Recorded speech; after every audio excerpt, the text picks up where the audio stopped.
اوکی. سلام به همه، روزتون بخیر. امیدوارم که خوب و عالی باشید و هرچی که هستید تا الان روز خوبی رو داشتید و از این به بعد هم خواهید داشت. سلام برمونه جون، خیلی خوش اومدید. من امروز سلام عزیزم، خوش اومدید. امروز میخواستم در مورد PCO صحبت کنم به دلیل اینکه خیلی از مشاورهامون در مورد PCO هست و مشکلات تخمدان پلیکیستیک که تاثیراتش میاد روی پوست و مو خودش رو نشون میده.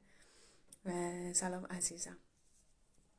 ولی بابت پوستای استوریای دیتاکسی که صبح گذاشتم، خب خیلی سوال زیاد بود. گفتم که بهتر در واقع امروز رو در لایو آموزشی امروز رو با این قبلا هم در مورد دیتاکس صحبت کردیم، در مورد دیتاکس صحبت کنیم یا سمزدایی یا پاکسازی کل بدن و بعد فردا در مورد کامل در مورد PCO صحبت میکنیم. و از اونجایی که خب من هم نرس و ماما هستم، اگر سوال دیگه ای در زمینه با اختلالات هورمونی که میتونه روی پوست و موتون تاثیر بذاره فردا داشتید، میتونید کامل بپرسید یا اینکه برای من کامنت بذارید که فردا بیشتر در موردش صحبت کنیم. ولی امروز رو میخوام در مورد دیتاکس صحبت بکنم.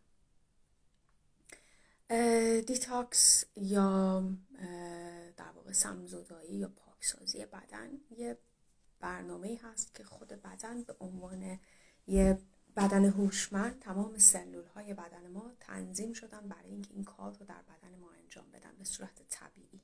همون جوری که قلب ما میتپه، خون در رگ‌های ما جریان پیدا میکنه و بدن خودش میدونه که باید چی کار بکنه، در مورد دیتاکس هم میدونه که داره چی کار میکنه. ما اندام‌هایی رو توی بدنمون داریم مثل کبد و کلیه ها و بخشایی از روده ما که خودشون عملاً این کار دیتاکس رو برای ما دارن انجام میدن، نه به صورت دوره‌ای بلکه هر ثانیه و هر لحظه دارن این کار رو انجام میدن.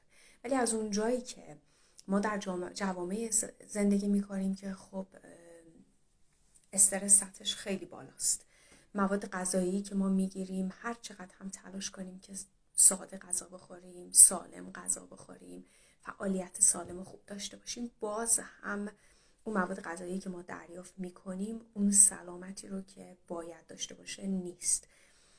خب بماند که خیلی از غذاها پروسس شده هست، خیلی از مواد غذایی که به دست ما میرسه از یه خاک حاصل خیز نمیاد، از این مواد غذایی حاصل خیز نمیاد. برای همون بدن ما در واقع نیازمند این هستش که به صورت دوره‌ای ما یه استراحتی به بدن خودمون بدیم.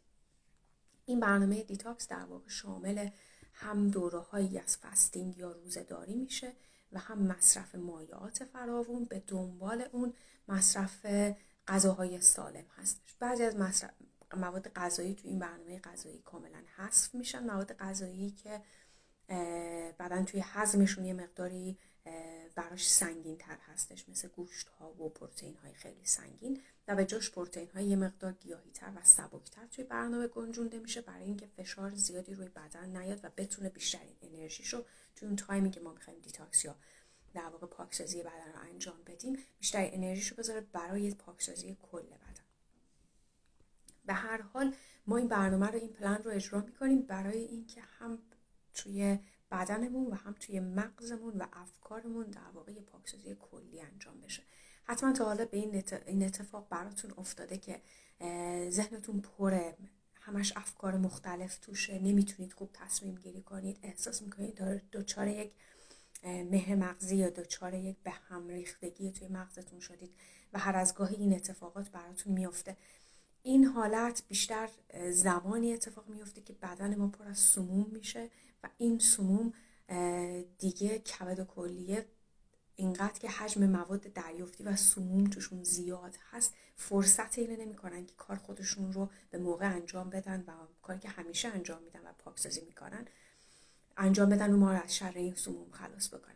در واقع ما تو برنامه دیتاکسی که انجام میدیم به بدنمون این فرصت رو میدیم که وظیفه خودش رو انجام بده. کار خاصی نمی کنیم، باز هم در نهایت بدن ماست که داره این کار انجام میده.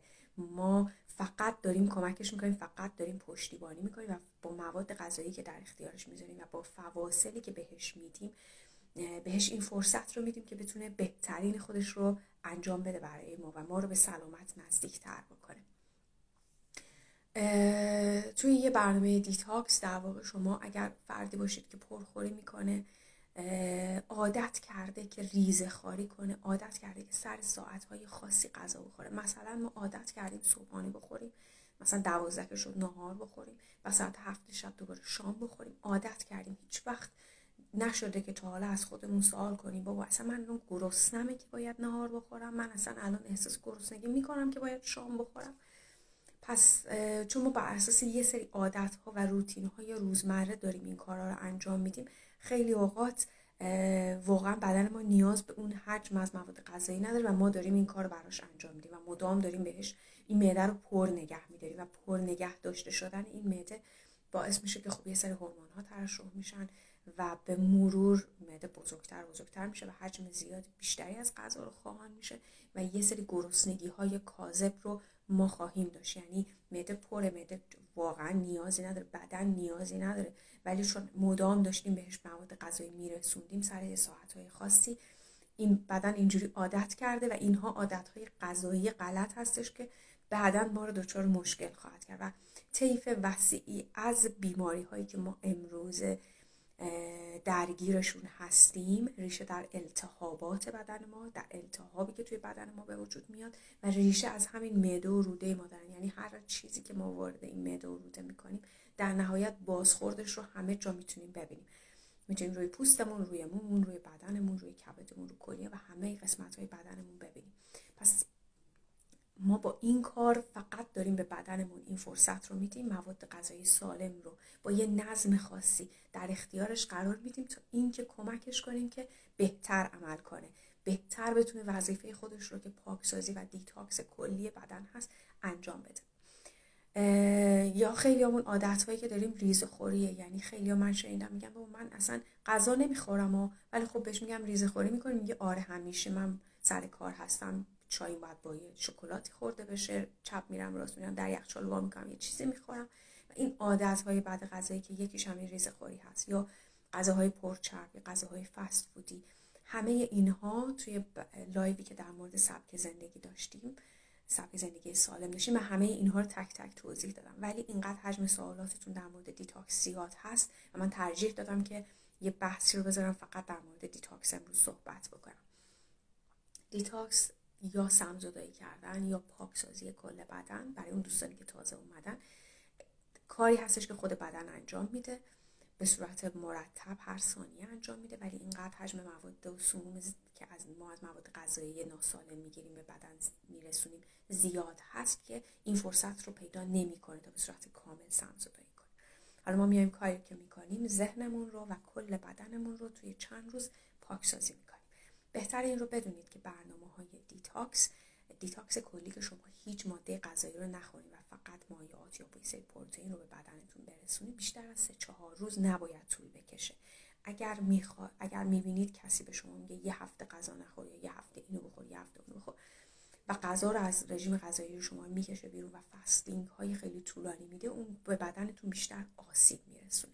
ما باید طوری با بدن رفتار بکنیم که در نهایت این چند روز بعد از دیتاکس که میایم بیرون از این دیتاکس حالمون بهتر شده باشه، نه اینکه شرایط رو وخیم‌تر کرده باشیم، نه اینکه وقتی دیتاکس تموم میشه از کمبود مواد غذایی ریزشمون بگیریم یا اینکه اینقدر وزن کم کرده باشیم که عضله سوزی شده باشه توی بدن ما، پروتئین کم آورده باشه بدنمون و خیلی نکات دیگه. پس اینکه شما چه پلنی رو اجرا بکنید و چه پلنی رو پیش برین هم خیلی مهمه. من دیتاکسی که خودم انجام میدم و مدت‌های طولانیه که انجام میدم به صورت دوره‌ای، دیتاکسی هستش که با یه رژیم غذایی انجام میدم، ولی دفعه آخری که دیتاکس انجام دادم و خیلی هم لذت بردم از این برنامه و پلن، یه پلن 4 روزه بود که اونایی که هایلایت دیتاکس من دیده باشن باهاش پیش رفتم و دیدن که من چی کار میکردم. که اون خب مواد غذایی که شما باید توی برنامه دیتاکستون آماده کنین اونجا آماده شده هستش. حالا ما توی این برنامه‌های دیتاکس چی کار میکنیم؟ یه کاری که انجام میشه توی این برنامه دیتاکس روزه‌داری هست، فاستینگ، ولی نه به اون معنای فاستینگ که ما مثلا ماه رمضان فاستینگ داریم از این سحر تا اون غروب هیچی نمیخوریم. این فاستینگ شامل یه فستینگ طولانی مدت هست، یعنی از زمانی که شما شامتون رو میل میکنید تا روز بعد موقع ناهارتون، هول و هوش ساعت 12-1 ظهر، مواد غذایی که شما مصرف میکنید فقط شامل مایعات میشه.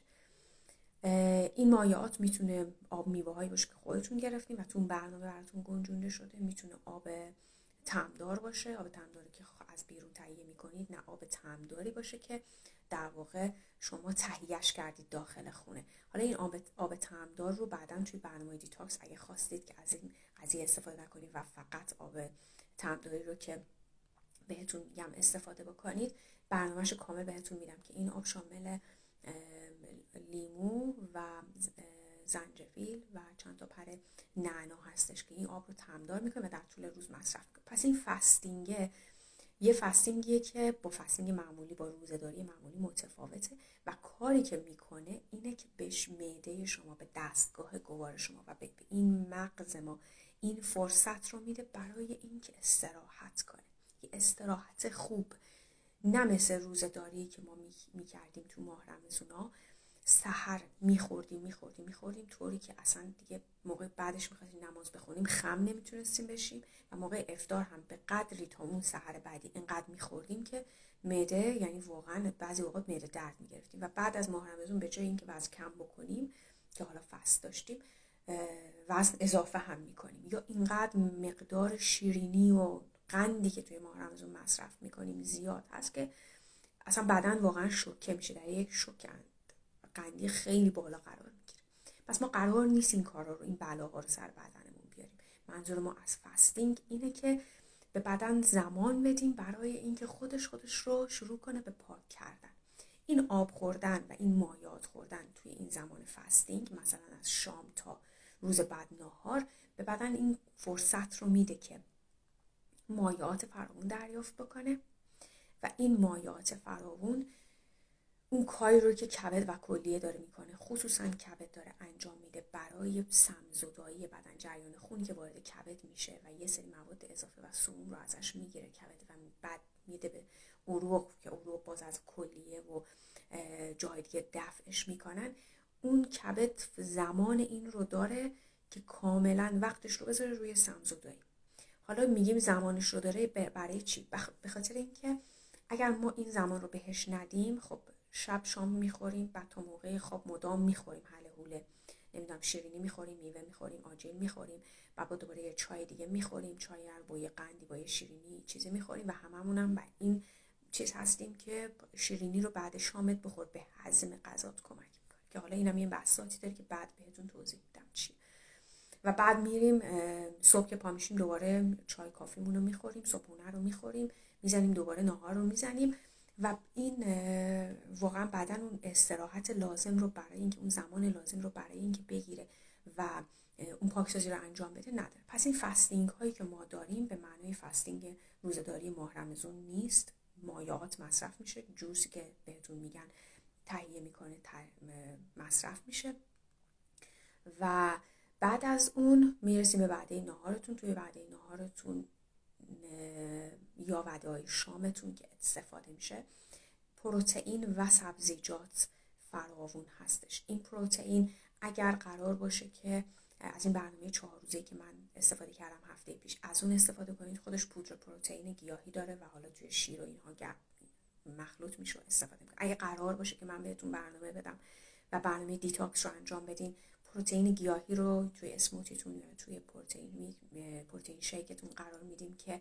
پروتئین موجود لازم برای کل روزتون رو بهتون برسونه و هضمش هم راحت باشه چون پروتئین گیاهی هست و اینکه اون احساس سیری رو هم به معده شما میده و نمیذاره هی ریزه خوری کنید. اون موقعی هم که احساس گرسنگی میکنید، با چند تا دونه نات و چیزای دیگه که اسنکایی که براتون توضیح داده میشه، با اونها جلوی گرسنگیتون رو میگیرید. در واقع این گرسنگی های کاذب هستش که به سراغ ما میاد. برای بدن ما یه زمانهایی، مثلا اگه من همیشه ساعت 6 شام میخوردم، وقتی که توی دیتاکس هستم ساعت 6 که میشه، درسته که اصلا میل به غذا ندارم ولی یهو میبینم گرسنه شدم، احساس گرسنگی میکنم. چرا؟ چون بدن من این رو میطلبه، میخواد از من که دوباره سر ساعت شده دوباره غذا بخور. دقیقا مثل همون ریزه‌خواریایی که تا میایم در یخچال وا میکنیم هی دنبال یه ریزه‌خوری هستیم. پس این برنامه کمک میکنه که ما ریزه‌خوری هامون هم کم بکنیم، کمک میکنه که ساعت خاصی که غذا میخوریم واقعا به این فکر کنیم که نه، پس من اگه الان گرسنم نیست، پس اگه الان غذا نخوردم، پس چرا من هر روز ساعت 2 بعد از ظهر باید نهار بخورم؟ هر روز چرا من باید ساعت فلان نهار بخورم یا ساعت فلان شام بخورم؟ من که گرسنه نیستم. پس مغز یه مقداری استراحت میکنه، اون مهی که توش گرفته شده زمان بیشتری رو میذاره برای اینکه شما افکارتون رو بتونید منظم بکنید.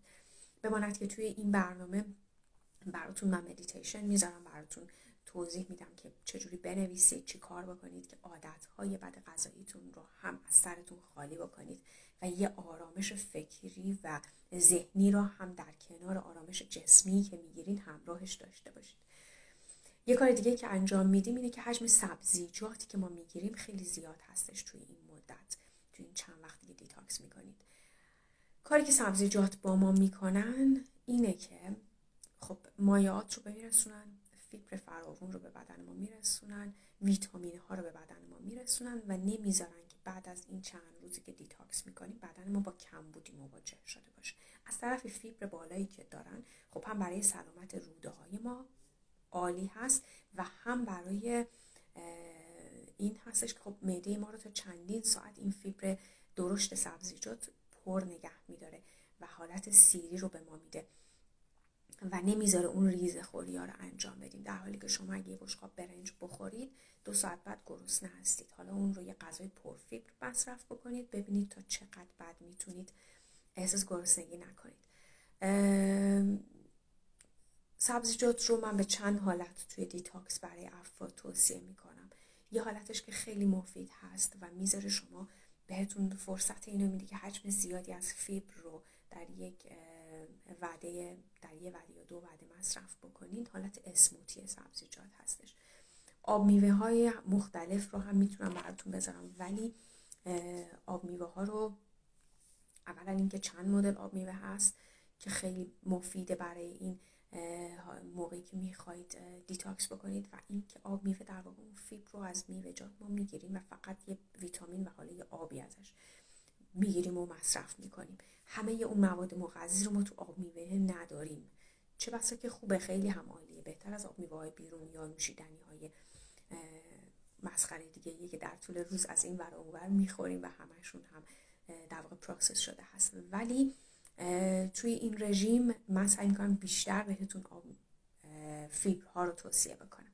اگر هم با این پکی که من باهاش رفتم هفته پیش برید که اصلا نیازی به این همه دردسر ندارید، خودش همه اون فیبرهایی که شما لازم دارید در اشکال مختلف به بدنتون میرسونه و با طعم‌های مختلف که فوق‌العاده است. یعنی اگر کسی هستید که مشغول به کار هستید و زمان این رو ندارید، این پک براتون فوق‌العاده است. زمان آماده سازی برای دیتاکس رو ندارید، این پک فوق‌العاده است و از اونجایی که من همه روش‌ها رو رفتم مغروم به صرفه تر هم هست، به خاطر اینکه آماده سازی سبزیجات و میوه‌جات و آب میوه گرفتن و نمیدونم دیتاکس با تهیه اسموتی و اینها یه وقت فراوون میخواد برای آماده سازی این مواد و اینکه هر روز باید بریم میوه سبزیجات فرش بخرید و استفاده بکنید که خب اینا هم وقت گیره. یه مورد دیگه که در مورد این سبزیجات و اینها هست اینه که بدن شما توی اون دوره دیتاکس با حجم زیادی از فیبر و ویتامین ها و مواد معدنی روبرو میشه. این حالت رو شما ممکنه که بگید من خب آره آدمی هستم که سبزیجات میوه‌جات زیاد میخورم و اینها، توی برنامه غذاییم هست، درسته که رژیم گیاهخواری ندارم ولی توی برنامه غذاییم هست، ولی چون مواد غذایی دیگه ای رو کنارش مصرف نمی‌کنید، غذاهای دیگه ای رو مصرف نمی‌کنید، اون حجم زیادی که شما دریافت می‌کنید حجم زیادی از فیبر و ویتامین ها و مواد معدنی هست. این شوکی رو به بدن میده و باعث میشه که بدن شما بیاد روی کار، یعنی یک انرژی خیلی خاصی رو به بدنتون میده، اون هم از ویتامین، خصوصا اگر ویتامین های گروه B هم داخلش باشه و C، حجمی از انرژی رو وارد بدن شما میکنه و اون حالت خستگی و رخوت رو و اون مودهای پر از خستگی رو از بدن شما کاملا دور میکنه و این یه نکته مثبت دیگه رژیم های دیتاکس است. کار دیگه ای که دیتاکس توی بدن شما میکنه از بین بردن التهابات توی بدن شما هستش. ورم ها، به قولی افرادی که این برنامه ها رو انجام میدن، من باشون صحبت میکنم، بعد از 4 روز 5 روز که دیتاکسشون حالا تموم میشه به من تکست میدن، میگن که من احساس میکنیم که همیشه یه ورم معده ای ما داشتیم که هیچ جوری نه چربی بوده نه هیچی و بعد از این قضیه کاملا از بین رفته.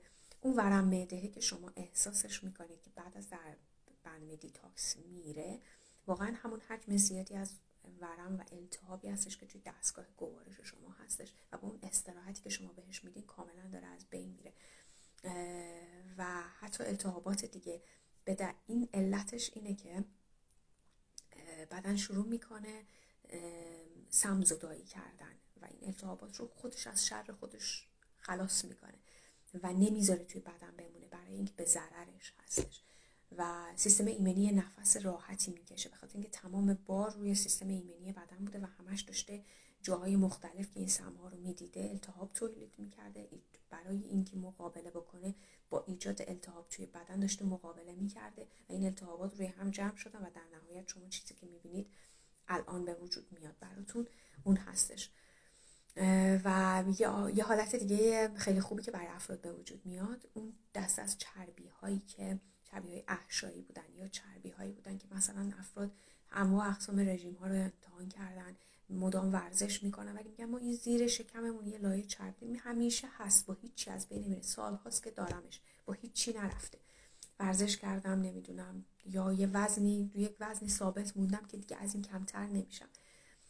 این شوکی که به بدن وارد میشه با این برنامه‌های دیتاکس این کار رو برای شما انجام میده که از شر همین چربی هایی که موندن و تکون نخوردن هم خلاص بشید. چرا؟ چون زمانی میرسه که شما بدنتون هیچ انرژی دریافت نمیکنه و شما به خاطر فیبر بالایی هم که مصرف میکنید احساس گرسنگی نمیکنید، ولی بدن برای اینکه فعالیت‌هاش رو انجام بده میاد از اون ذخایر چربی شما پیک میکنه، برمیداره و میسوزونتشون، وارد چرخه متابولیسم میکنه. چربی هایی که سالها موندن و چون متابولیسم سطحش پایین بوده و متابولیسم بالایی نداشته بدنتون، هیچ وقت وارد چرخه متابولیسم نشدن. چرا؟ چون اصلا نیاز نبوده. قند سوزوندنش خیلی راحت تره و شما همیشه قند رو به بدنتون رسوندین و بدن نیازی نداشته از اون چربی ها بره زحمت بکشه و استفاده بکنه. قند سر راش بوده، همون قند رو گرفته وارد چرخه متابولیسم کرده و تنبل شده برای استفاده کردن از اون چربی ها. در نتیجه شما یه چربی رو میبینید همیشه تو پهلوتون، تو زیر شکمتون یا توی رونتون، هر جاهای مختلف میبینید سالهاست مونده و با شما همچنان داره میاد و ورزش میکنید نمیره، نمیدونم رژیم غذایی میگیرید نمیره، کتو میگیرید نمیره، نمیدونم رژیم های مختلف میگیرید نمیره و حالا با یک دیتاکس کاملا وارد چرخه متابولیسم میشه و از شرش خلاص میشید.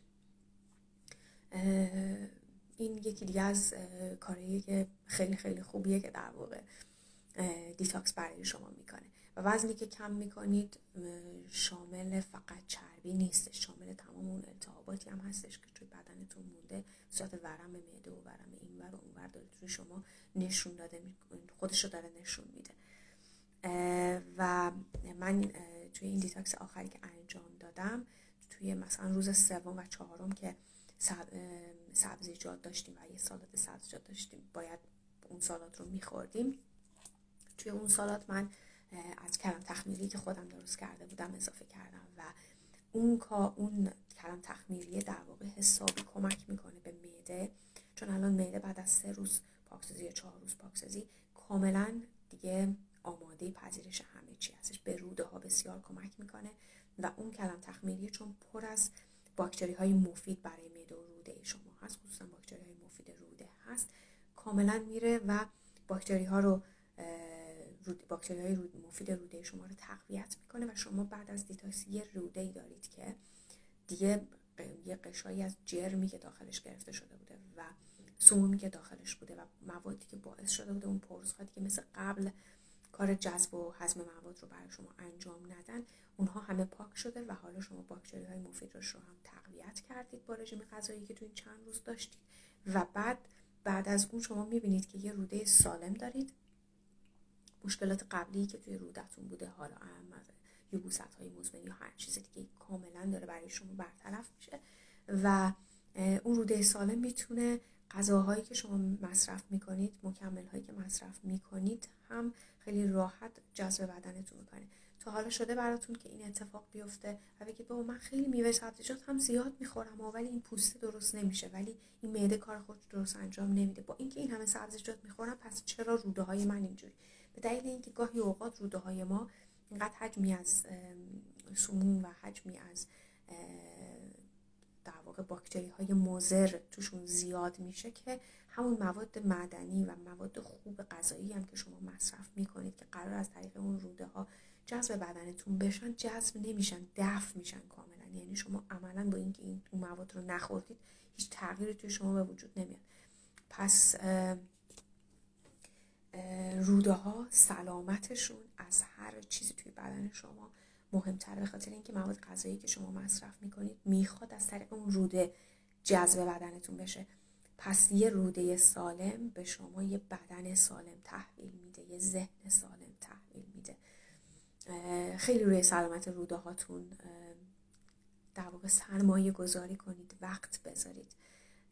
یه دوستی من داشتم، من چون هر روز نوشیدنی آلوورا میخورم و یه دلیلش هم همین سلامت روده‌ایه که بهمون میده، یه دوستی داشتم گفتش که ملی واقعا تو این همه میری هزینه میکنی برای سلامت، اینو واقعا هزینه میکنی؟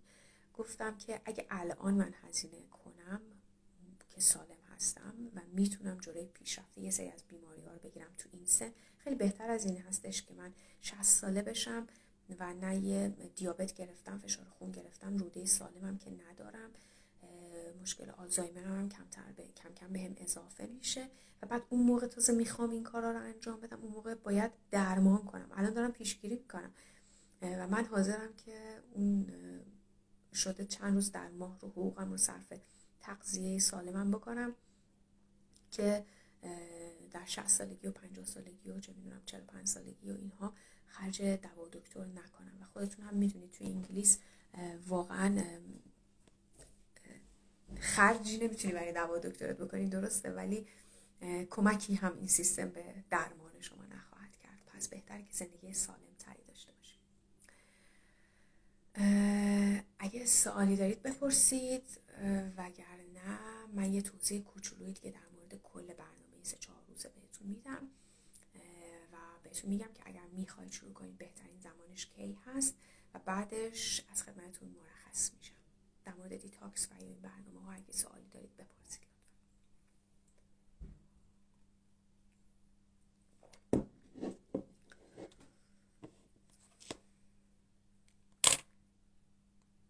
یه برنامه دیتاکس یا یه برنامه 4 روزه من برای دوستانم که مرسی عزیزم، برای دوستانم که توی ایران هستن و دسترسی به این پلن ها رو ندارن، پروگرام های که اینجا هست یا هزینهش خیلی زیاد میشه، میتونم براشون ارسال بکنم ولی هزینهش واقعا زیاد میشه و من درک میکنم توی ایران شرایط رو. برای این دوستان من برنامه‌های دیتاکس رو خودم بهشون میدم. اگر کسی رو میشناسید که فکر میکنید برنامه رو نیاز داره، کافیه با من لینکش کنید و من برنامه رو بهشون میدم. اگر هم میخواید خودتون تو انگلیس هستید و میخواید این برنامه رو استفاده بکنید، باز هم به من خبر بدید. من تک تک روزهای این برنامه رو با شما هستم. این برنامه به صورت تیمی انجام میشه و شما رو وارد یه تیمی میکنیم که اونها هم یا این برنامه رو انجام دادن یا این که همزمان با شما دارن انجام میدن. دیتاکس مونیاسشون کلن در همزمان هستش با رژیم غذایی که ما میگیریم. یعنی دیتاکسی که انجام میدیم همون رژیم غذایی هستش که ما داریم میگیریم، بیشترش از طریق رژیم غذایی هستش و مایعات و مواد غذایی که انجام میدیم. حالا اینکه میخوای در کنار رژیم خاص دیگه باشه، باید ببینیم اون رژیم چه رژیمیه. مثلا شما وقتی رژیم کیتو میگیری یا رژیم های خاص دیگه رو میگیری، این دیتاکس رو نمیتونی کنارش انجام بدی، چون مثلا کیتو به شما میگه فقط پروتئین بخور، گوشت بخور، اینو بخور، اونو بخور و حجم زیادی از پروتئین رو وارد بدنتون میکنید و فقط کربوهیدرات نمیخورید. برای همونه که بدن حالا وزن کم میکنه یا مجبوره که از پروتئین ها برای سوخت و سازش استفاده بکنه، از چربی ها استفاده بکنه که ذخیره است توی بدن، نمیخواد پروتئین رو بسوزونه، چون بدن به صورت طبیعی چند تا چیز رو توی بدن میتونه بسوزونه، وارد متابولیسم بکنه برای اینکه تولید انرژی کنه. اول از همه قندها هستن، بعد چربی ها هستن و در نهایت پروتئین ها هستن. به خاطر که سوختن پروتئین از همه سخت‌تره، سوزوندن پروتئین در واقع برای بدن از همه سخت‌تره. برای همون شما وقتی قند زیاد مصرف میکنید میگن باعث چاقیتون میشه، به خاطر اینکه شما وقتی قند زیادی رو، شیرینی زیادی رو، گلوکوز زیادی رو وارد بدنتون میکنید، بعدم برای سوخت و سوزش همون در دسترسش ساده است و ساده هم وارد مسیر متابولیسم میشه. توی هر کدوم از مسیرهای متابولیسم که واردش بکنه خیلی راحت میتونه بسوزونتش، پس به خودش سختی نمیده که بره چربی رو بسوزونه. در نتیجه شما وزن کم نمیکنید. از طرفی وقتی میزان این قند مصرفی و دریافتی به بدن شما زیاد باشه، بدن یه مقدارش رو برای سوخت روزانش استفاده میکنه، بقیهش به صورت چربی میره ذخیره میشه. برای همون هستش که ما چاق میشیم، چربی میاریم این ور اون ور. و زمانی بدن شما شروع به سوزوندن پروتئین میکنه که نه قند داره توی بدن که بسوزونه، نه چربی داره.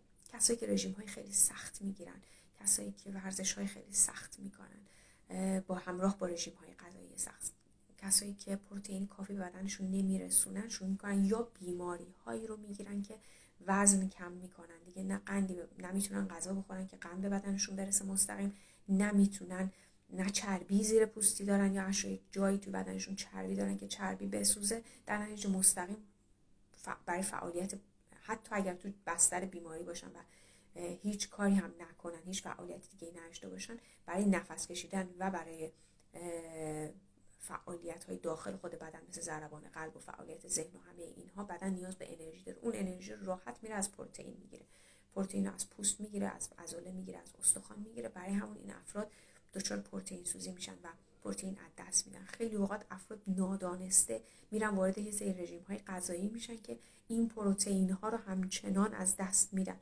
پس من پیشنهاد نمیکنم به شما که رژیم غذایی رو بگیرید که بخواید حالا باش دیتاکس هم بکنید، همراه با اون نباشه. ولی اگه دیتاکس میخواید انجام بدید، رژیمش کاملا متفاوته و یه رژیم سالم خوری معمولی هستش. وقتی که من رژیم رو بهتون معرفی میکنم فکر نکنید یه چیزیه که از آسمون اومده، یه چیز عجیب و غریبیه. نه، یه رژیم غذایی فوق‌العاده ساده و سالم هست و شما فقط فرصت رو به بدنتون میدید که خودشو پاکسازی بکنه. از این جهت میگم ساده است، به این دلیله که شما با برنامه دیتاکس خب اون رژیم غذایی که رعایت میکنید هم ساده است، قابل دسترسه برای بدنتون، هم پروتئین و مواد معدنی و ویتامین ها به بدنتون میرسونه و نمیذاره که بدن شما دچار کمبود بشه که بخواد اون از پروتئین های توی عضلاتتون و توی پوستتون و اینها بسوزونه. برای همون شما توی این رژیم ضرری قرار نیست به بدنتون برسونید. همونطور که میدونید بعضی از رژیم های غذایی واقعا بهتون ضرر میرسونه، ولی تو این رژیم قرار نیست شما به بدنتون ضرری برسونید. شما قراره کمک کنین به بدنتون که بهتر عملکرد طبیعی خودش رو بهتر انجام بده. به همین سادگی. یه لیستی از غذاها هستش که ما تو دوران دیتاکس نمیخوریم. اولیش همین مصرف شکر و قند و اینا هستش. نه ببین، دیتاکس به این شکلی که من دارم بهتون میگم بیشتر از 3-4 روز یا 5 روز برای بدنتون ضرر خواهد داشت و شما نباید ادامهش بدید. باید برگردید به رژیم قبلیتون، یعنی غذا رو مصرف بکنید و همه چی. گوشت اگر میخواید گوشت رو وارد رژیم غذاییتون بکنید، رژیم غذاییتون برگردید به حالت طبیعی. این 4 روزه که من بهتون میگم، روز اول و دوم هیچی نداره غیر از مایعات و اسموتی و شیک پروتئینی که بهتون میدیم. روز سوم و چهارم سالاد و یه وعده غذایی که حالا کاملا کالریش و سطح فیبرش و اینا سنجیده شده است، اون به شما داده میشه. قرار نیست شما چندین ماه دیتاکس داشته باشید، ولی اگر برنامه رو بدونید میتونید به صورت دوره‌ای دیتاکس انجام بدید. اگر از این برنامه استفاده کنید. اگر نمیخواید، من پیشنهادم اینه که هر 1-2 هفته یک بار 1-2 روز رو به بدنتون این استراحت رو بدید که بدن بتونه یه نفسی بکشه. قرار نیستش که شما هر روز تو دیتاکس باشید. من همون دوره‌ای هم که پارسال 2 ماه دیتاکس میکردم 2 ماه همش که دیتاکس نبود. من 2 ماه یه رژیم غذایی رو، این دیتاکس رو به صورت دوره‌ای انجام میدادم. 2 ماه همه اون چیزایی که نباید میخوردم رو خب حذف کرده بودم، مثل کافی و مثل نمیدونم گوشت قرمز و گوشتای دیگه. حتی خب وضعیت پوست من واقعا فرق داشت تو اون دوره. مجبور بودم انجام بدم چون سطح التهاب اینقدر بالا بود که حتی استروئید هم کاری برای من انجام نمیداد. ولی توی اون 2 ماه خب من فقط یه وعده غذا در روز میخوردم، اون هم شام بود و فقط هم سبزیجات بود، یه سری سبزیجات خاص که نه سرخ شده بود نه روغن داشت نه هیچی. ادویه زیاد نمیخوردم و در طول روز هم خودم رو با آب میوه و اسموتی و حالا شیکای پروتئینی که داشتم سعی کردم سیر نگه دارم. با این حال چون شوک زیادی به بدنم وارد شد، اون دفعه که دیتاکس کردم واقعا بعدش یه ریزش موی بدی گرفتم و که خب حالا با مصرف ویتامین دی و اینا به صورت دوره‌ای بود و حل شد و رفت. ولی منظور من اینه که شما نیازی نیست حتما همیشه توی دیتاکس باشی عزیزم، نه به هیچ عنوان قرار نیست این کارو بکنی و به صورت دوره‌ای میتونی انجام بدی. این پلن یه برنامه 4 روزه که من هفته پیش با فورور انجام دادم، خب یه پلن واقعا کامل بود، خیلی توی وقت و هزینه برای من صرفه جویی کرد از هر جهتی که شما فکرشو بکنید و واقعا اون نتیجه دلخواه هم رو هم گرفتم و هیچ نگرانی برای از دست دادن مواد غذایی یا پروتئین یا ویتامین ها هم توی بدنم به هیچ عنوان نسبت بهش نداشتم و حس خیلی خیلی خوبی بود. دقیقاً حالا هایلایت دیتاکس هم رو اگه نگاه کنید متوجه میشید که چجوری روند رو پیش رفتم و چی کارا انجام دادم. ولی نیازی نیست عزیزم که شما همیشه تو دیتاکس باشید، بدن شما نیاز نداره در هر از گاهی که بهش یه فرصت رو بدید خیلی کامل و خوب هستش. اگه با این پلن باشه که هر 2-3 ماه یک بار، اگر قرار باشه که من بهتون پلن بدم اون رو کامل بهتون توضیح میدم، یه بار انجام میدید، بعد میتونید هر 2-3 ماه یک بار انجام بدید، یا این که هر 2-3 هفته یک بار به مدت فقط 1 روز انجامش بدید. اون هم میتونه کمک کننده باشه، 1 روز یا 2 روز.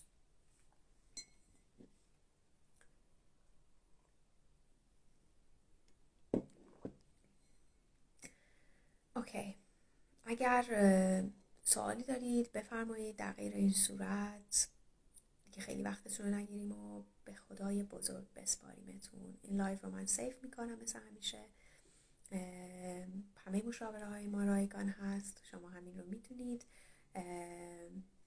و تعارف نکنید، لطفا سوالاتون رو بپرسید و اینکه پایین همین پست رو هم که وقتی که پستش کردیم لایو رو هم اون پایین هم میتونید کامنت بذارید و سوالی در مورد دیتاکس اگه دارید این برنامه 4 روزه حتما بپرسید و من با کمال میل و با افتخار جوابگو خواهم بود.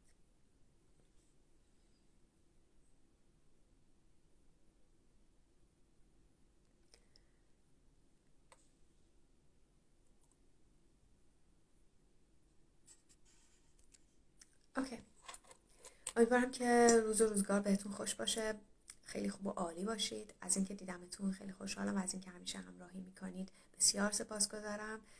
شب همگی خوش و منتظر لایو فردا باشید با موضوع PCO یا تخمدان پلیکیستیک و تاثیراتش روی پوست و مو.